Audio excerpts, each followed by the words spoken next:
तो हेलो दोस्तों, दिलीप दयालु सिंगर चैनल में आपका स्वागत है। तो चलिए फिर से एक बोलबम का सॉन्ग लेकर आए हैं दोस्तों, जो कि पति पत्नी का मैटर है दोस्तों।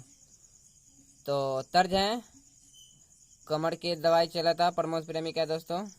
तो चलिए, एल्बम का नाम है कंवर नईखे हाथ में ना हो। तो चलिए, अगर आप मेरे चैनल पर नए हैं तो चैनल को कर लीजिए सब्सक्राइब, घंटी को कर लीजिए प्रेस। तो चलिए वीडियो को शुरू करते हैं। कि बोलबम गैल सैया संडे के रात में तो गाजा पी के गिरले बम लोग के साथ में कि बोलबम गैल सैया संडे के रात में गाजा पी के गिरले बम लोग के साथ में कमर नईखे हाथ में ना हो, गमछा नईखे माथ में ना, हमारे रजऊ के कमर नईखे हाथ में ना हो, गमछा नईखे माथ में ना।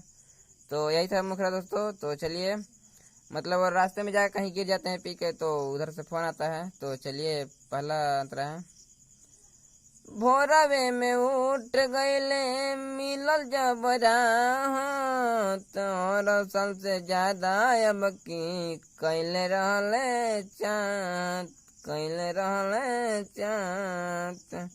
भोरवे में उठ गईले मिलल जबरा, तोर साल से ज्यादा अब की कैले रहले चाँद।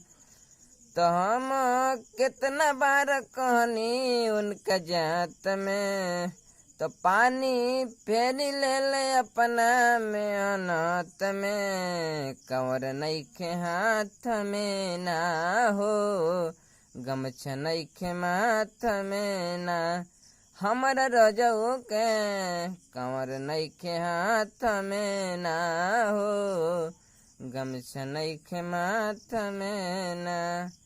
तो दूसरा अंतर है दोस्तों दिलीप दयालु फोन कैले रहले भोर में, गोरखा तो फूटल बावे रोड के ठोकर में,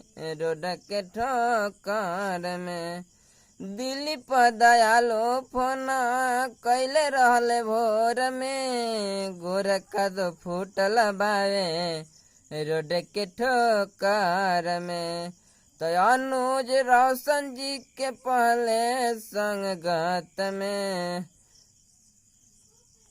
तो यहाँ किसी का नाम रख लीजिए दोस्तों सिंगर का।